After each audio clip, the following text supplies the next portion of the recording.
manao fanamby amin'ny vahoaka ny Soavinandriana ny kandida laharana 12 Hery Rajaonarimampianina fa anoy ny ezaka efa vita. Fitombita ho azy sy ny vahoaka ny Soavinandriana itasy mantsy tamin'ny alatsinainy 7 Oktobra 2012 tamin'ny 3 volakandro.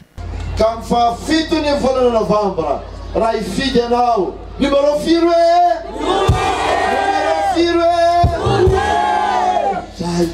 numéro 12 efasany joro ho anao ry tanora, nanangana école ho anao, nanangana université anao, karakara asa ho anoavinao ny flora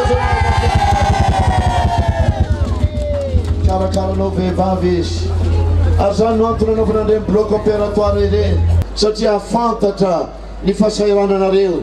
Aza amidy ny safidy hoy ny kandida laharana 12 Hery Rajaonarimampianina tamin'ny vahoaka ny Soavinandriana fa jereo ny fampandrosoana maritra ka vonona izy ifanometanana amin'izany.